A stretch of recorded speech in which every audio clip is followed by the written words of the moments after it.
Assalamualaikum warahmatullahi wabarakatuh. Jadi di video pembelajaran kali ini kita akan bahas terkait indirect payment.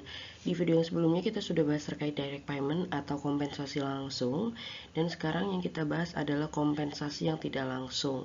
Ini masih di dalam satu subbab kompensasi ya, cuman dibedakan jadi dua ya, kompensasi langsung dan kompensasi tidak langsung.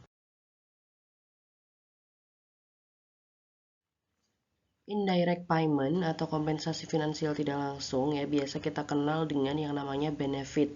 Biasanya kalau teman-teman tahu, bisa di lowongan pekerjaan itu kan ada yang namanya fasilitas-fasilitas yang akan kita dapatkan ketika kita kerja di suatu perusahaan atau di suatu posisi tertentu, misalnya gaji UMR, kemudian benefit ya, biasanya disebutkan di situ ada macam-macam. Nah itu termasuk kompensasi yang tidak langsung. Makanya kenapa sebenarnya kalau kita lihat ada lowongan pekerjaan yang seperti itu menguntungkan banget buat calon kandidat atau calon pelamar, karena kita bisa tahu, kita bisa mendapatkan kompensasi, dua jenis kompensasi secara langsung ya, baik kompensasi langsung maupun kompensasi yang tidak langsung atau benefit itu tadi.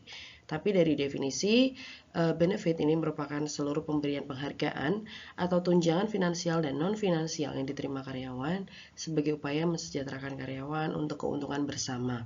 Kompensasi ini biasanya tidak diberikan dalam bentuk uang, tapi diberikan dalam bentuk yang lain.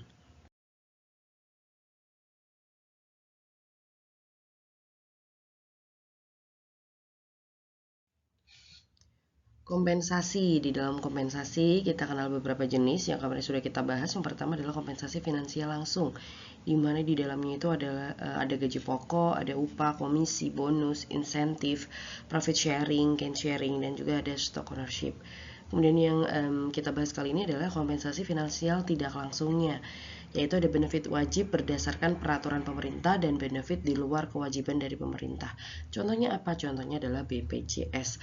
Mau itu BPJS Ketenagakerjaan maupun BPJS Kesehatan. Ya, di video sebelumnya sudah saya jelaskan juga bahwa BPJS Ketenagakerjaan, waktu kita zoom ya sudah saya jelaskan, BPJS Ketenagakerjaan itu wajib diberikan kepada karyawan. Kenapa? Karena ketika nanti kita ada permasalahan di perusahaan ya, kita punya jaminan diri, yaitu ada di BPJS Ketenagakerjaan. Makanya kenapa biasanya di lowongan pekerjaan, di iklan lowongan pekerjaan suka ada yang namanya gaji pokok UMR, kemudian dapat fasilitas seperti BPJS Kesehatan, BPJS Ketenagakerjaan, itu juga termasuk dari benefit atau kompensasi finansial yang tidak langsung. Tentunya itu menarik bagi calon karyawan atau calon kandidat, karena kita tahu, oh kita kerja di situ nggak cuma dapat gaji pokok aja nih, kita juga dapat tunjangan yang lain ya, mau itu uang makan atau transport ya, uang kehadiran ya, kita juga bisa dapat BPJS Ketenagakerjaan dan BPJS Kesehatan. Kalau misalnya kita selama bekerja di situ kita sakit, kita masuk rumah sakit ya, nauzubillah min dzalik, semoga tidak terjadi. Kita masuk rumah sakit, kita sudah punya jaminan bahwa perusahaan akan membiayai selama saya sakit di rumah sakit gitu, sampai saya sembuh gitu kan. Makanya itu termasuk benefit yang menggiurkan saat ini ya. Menurut riset selama 5 tahun terakhir itu banyak pekerja justru yang dicari itu yang penting ada gaji pokoknya dan bisa mendapatkan BPJS Kesehatan, karena kita umur gak ada yang tahu, kesehatan gak ada yang tahu. Mau kita menjaga kesehatan sebaik apapun, kita akan tetap jatuh sakit kalau memang kondisi badan kurang fit. Makanya BPJS Kesehatan itu sekarang lagi diincar banyak calon kandidat atau calon karyawan yang ingin melamar di suatu posisi di perusahaan, itu melihat dari sisi BPJS Kesehatannya. Kemudian ada lagi seperti tunjangan jabatan ya, tunjangan jabatan sesuai dengan tanggung jawab karyawan itu sendiri ya, apakah dia itu menjabat ataupun dia itu kinerjanya bagus atau enggak. Kemudian ada tunjangan keluarga juga ya, tentunya kalau yang namanya tunjangan keluarga diberikan kepada yang sudah berkeluarga gitu, yang belum berkeluarga biasanya belum mendapatkan tunjangan atau benefit ini ya. Makanya diberikannya kepada yang sudah berkeluarga ya, seperti saya sudah berkeluarga, punya suami, punya anak satu, baru anak satu ya, itu juga sudah mendapatkan tunjangan keluarga atau benefit bentuknya tunjangan keluarga ketika bekerja. Kemudian ada tunjangan atau benefit perumahan untuk karyawan. Ini juga di kota-kota besar itu termasuk benefit yang cukup menggiurkan selain BPJS Kesehatan ya. Ada juga dana pensiun. Dana pensiun ini cukup dipikirkan ya. Itu masuk ke dalam benefit. Kemudian ada tunjangan transportasi seperti yang tadi saya bilang ya, untuk menunjang mobilitas kerja pastinya gitu ya, karena tunjangan transport ini sebenarnya tujuannya itu diberikan kepada karyawan yang perjalanannya itu biasanya pulang pergi gitu, langsung pulang. Nah, supaya apa? Supaya untuk meringankan beban transportasi karyawan, maka ini masuk ke dalam benefit. Kemudian tunjangan komunikasi ya, benefit karyawan di Indonesia ini sebenarnya tujuannya adalah untuk mempermudah komunikasi. Kemudian tunjangan kesejahteraan ya, didasarkan pada kinerja atau prestasi. Nah, yang masih hangat ya adalah tunjangan hari raya atau THR. Ini adalah benefit karyawan di Indonesia yang jelas sudah diatur di undang-undang ya.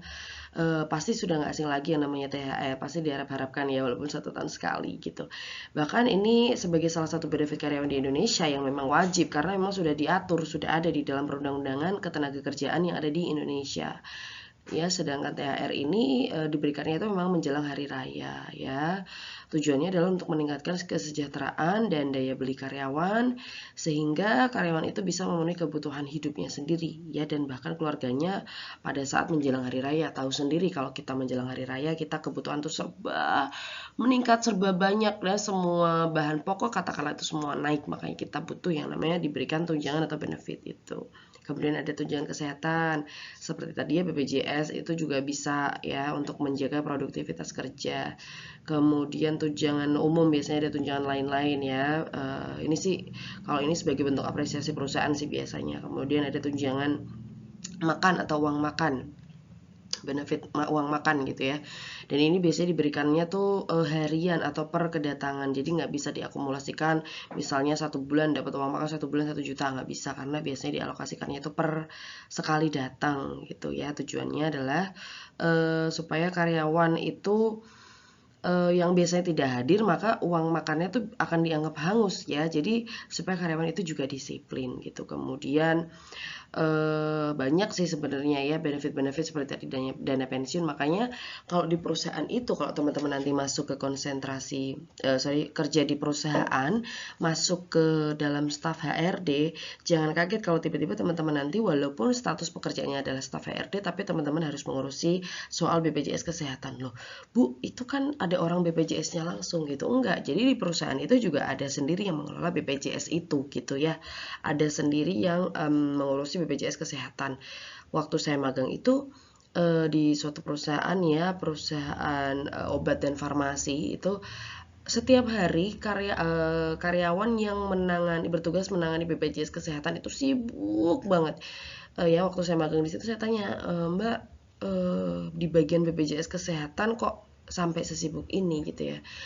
Beliau bilang setiap hari tuh hampir ada aja yang melaporkan Mbak gitu ya. Waktu itu saya kan masih jadi mahasiswa S2 ya, jadi saya tanya gitu ya, ada yang lahiran, ada yang ngeklaim lahiran gitu, ada yang ngeklaim kecelakaan, ada yang ngeklaim sakit dan lain-lain. Makanya sibuk gitu ya pekerjaannya, walaupun cuma BPJS Kesehatan.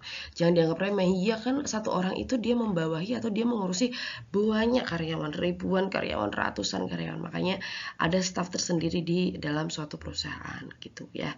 Kemudian ada kompensasi non finansial lingkungan pekerjaan. Ini sudah saya jelaskan juga pada saat Zoom ya. Salah satunya ada jabatan, ada pekerjaan yang menyenangkan, pekerjaan yang menantang, kemudian kantor baik dan nyaman, apresiasi dari perusahaan ya. Biasanya kalau kompensasi non finansial lingkungan pekerjaan ini masuknya ke dalam promosi jabatan. Kalau kinerjanya bagus, pasti kita akan dipromosikan oleh atasan kita. Ya, tidak perlu kita menunjukkan atau meminta atasan kita, Pak tolong promosiin saya, enggak ya. Kalau memang kita kinerjanya bagus, atasan itu ketika mungkin meeting antara sesama direktur atau top manajemen, mereka akan saling merekomendasikan, kalau misalkan di departemen ini ada yang kosong, ini saya punya loh anak buah, anaknya rajin gini ya, banyak program promosi jabatan, baik itu secara formal maupun yang tidak formal.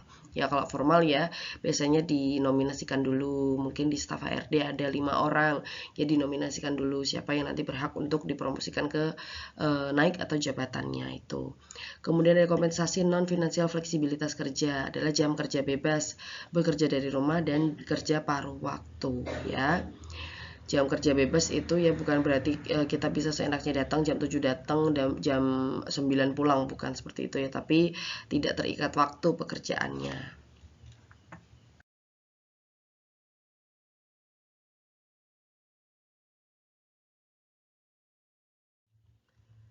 Komponen dalam kompensasi tidak langsung ya, benefit wajib dalam peraturan pemerintah. Ini merupakan bentuk kompensasi finansial tidak langsung yang wajib diberikan oleh perusahaan kepada karyawan.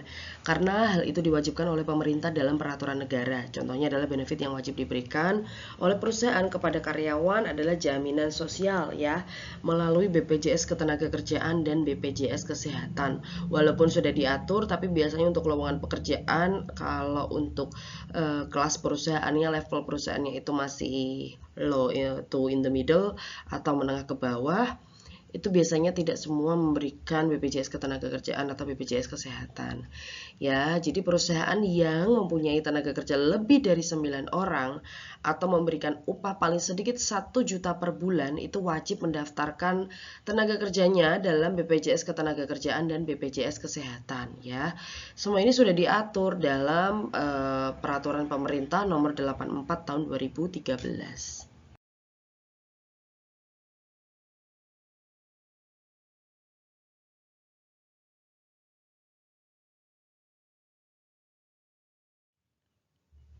Kemudian ada tabungan untuk hari tua, ya JHT, jaminan hari tua. Iuran BPJS Ketenagakerjaan itu bisa dialihkan menjadi tabungan yang dapat diambil di masa yang akan datang, ya. Makanya ini manfaat BPJS Ketenagakerjaan itu sebenarnya banyak banget kalau kita mau cari tahu atau kita mampu memahami gitu ya. Kemudian ada jaminan kecelakaan. Karyawan ini akan mendapatkan perawatan medis di RS pemerintah jika mengalami kecelakaan di tempat kerja maupun di luar tempat kerja. Kemudian ada santunan kematian. Ahli waris akan mendapatkan santunan sebesar 36 juta apabila karyawan meninggal karena kecelakaan di tempat kerja. Santunan gajinya ya itu sebanyak 48 kali gaji. Jadi ketika karyawan itu ada, makanya ada yang namanya Departemen K3 Kesehatan dan Keselamatan Kerja ya.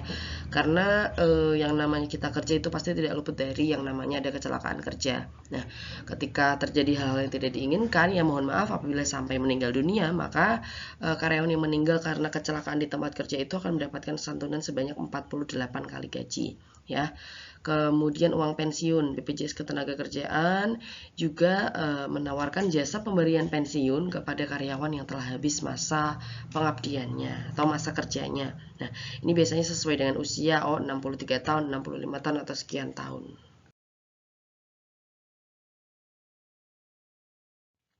Nah, kalau benefit di luar kewajiban dari pemerintah, ini merupakan bentuk kompensasi finansial tidak langsung yang diberikan kepada karyawan bukan karena adanya paksaan atau aturan dari pemerintah, tapi diberikan karena perusahaan peduli dengan karyawan dan sebagai bentuk usaha perusahaan untuk memberikan kompensasi atas jasa atau kontribusi yang telah diberikan oleh karyawan. Ya, bentuk benefit atau kompensasi finansial tidak langsung di luar kewajiban dari pemerintah ya diantaranya adalah asuransi kesehatan, asuransi jiwa dan kecelakaan, kemudian dana pensiun, cuti dibayar, employee service dan juga workplace flexibility atau fleksibilitas di tempat kerja. Itu tidak diatur atau belum ada peraturannya di dalam peraturan pemerintah. Kemudian cuti dibayar ya. Cuti dibayar di sini maksudnya adalah kalau teman-teman tahu ya bahwa sebenarnya peraturan cuti dibayar itu pernah ada ya, dan itu ketika kita bekerja dalam 1 tahun dan kita tidak pernah mengambil cuti sama sekali, kita itu sebenarnya berhak mendapatkan uang cuti pengganti dari perusahaan ya. 1 bulan itu wajibnya 1 kali cuti, makanya ada perusahaan yang mewajibkan 1 bulan 1 kali cuti gitu ya. Mau sakit nggak sakit, mau sehat nggak sehat, mereka akan cuti gitu, karena itu merupakan benefit ya yang harus diterima oleh karyawan. Karena kalau tidak, biasanya perusahaan akan mengganti uang cuti tersebut, bisa diuangkan kalau dalam 1 tahun belum pernah mengambil cuti. Makanya biasanya diambilnya itu pada saat menjelang hari raya atau hari raya seperti ini kan, biasanya kita hari raya cuma dikasih libur 3 hari. Nah, biasanya para karyawan itu sampai seminggu karena memanfaatkan cuti yang hak-hak cuti yang seharusnya dia bisa pakai gitu. Nah, kemudian asuransi kesehatan, asuransi jiwa dan kecelakaan. Jadi perusahaan ini bisa memberikan asuransi kesehatan, jiwa dan kecelakaan di luar asuransi BPJS, ketenagakerjaan dan kesehatan. Biasanya perusahaan akan menggunakan jasa dari perusahaan asuransi swasta yang menyediakan jasa skema asuransi untuk karyawan perusahaan. Banyak kan sekarang perusahaan asuransi di luar BPJS gitu yang menawarkan promo-promo menarik atau keuntungan-keuntungan yang tidak didapatkan di dalam BPJS gitu.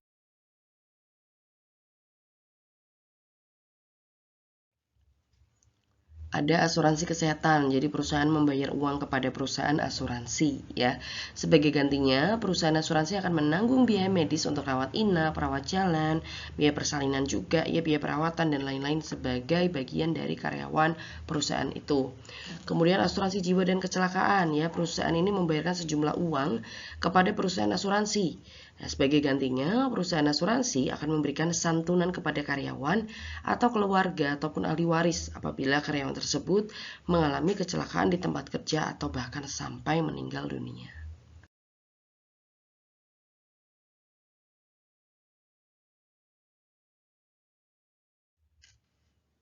Dana pensiun ya merupakan sejumlah uang yang diterima setelah karyawan tersebut bekerja di suatu perusahaan beberapa tahun tertentu. Kemudian berhenti bekerja karena memasuki usia pensiun atau karena alasan lainnya. Nah, dana pensiun ini diidentikan diberikan untuk para PNS, tapi saat ini ya beberapa tahun terakhir dana pensiun juga bisa diberikan oleh perusahaan swasta kepada karyawannya. Bedanya adalah dana pensiun kepada karyawan swasta biasanya diberikan sekali saat karyawan tersebut pensiun, tidak berbentuk bulanan seperti PNS. Makanya biasanya disebut juga pesangon, tapi itu lebih masuk ke dana pensiun karena kalkulasinya hampir sama seperti dana pensiun yang diberikan kepada PNS.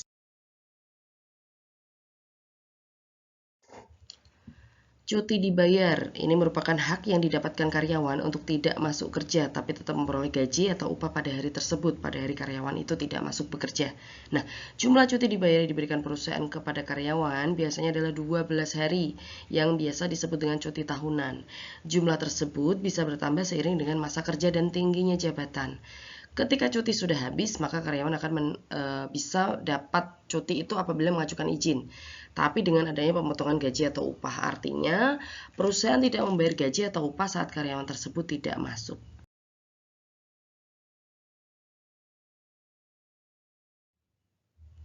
Employee service, ya ada yang namanya bantuan pendidikan. Perusahaan memberikan bantuan pada karyawan untuk menempuh pendidikan yang lebih tinggi, gunanya adalah untuk menunjang kinerja karyawan. Bantuan bisa diberikan dalam bentuk ada dana pendidikan, gaji yang tetap dibayarkan selama karyawan itu menempuh pendidikan.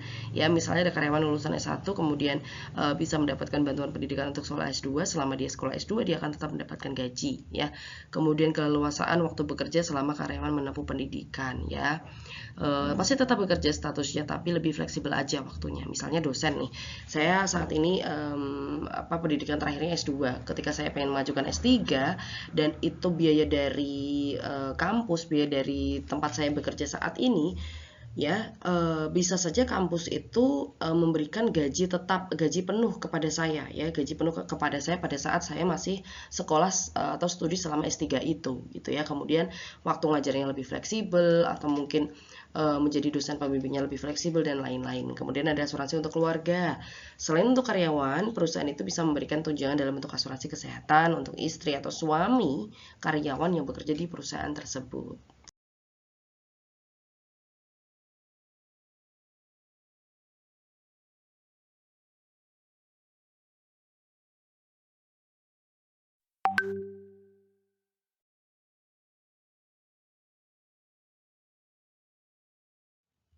Kemudian ada lagi rumah, mobil, HP kantor ya. Jadi perusahaan itu memberikan fasilitas fisik seperti kendaraan biasanya ya, motor, mobil atau bahkan rumah ya, HP yang bisa digunakan karyawan selama karyawan itu masih bekerja dan menduduki jabatan tertentu di perusahaan itu. Kemudian ada premium pay ya, kompensasi lebih yang diberikan kepada karyawan yang telah bekerja melebihi waktu standar atau biasanya kita kenal lembur, dan bagi karyawan yang bekerja pada saat atau kondisi yang berbahaya.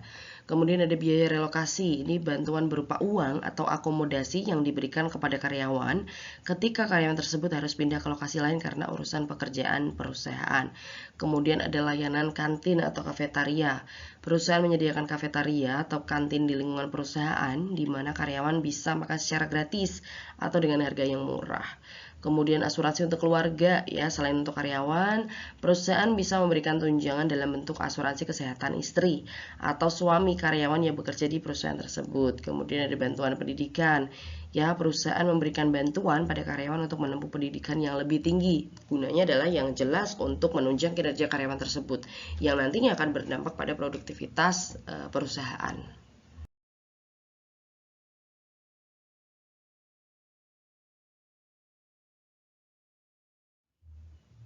Nah, kemudian ada workplace flexibility ya. Ini merupakan jenis tunjangan dalam bentuk keleluasaan yang diberikan kepada karyawan.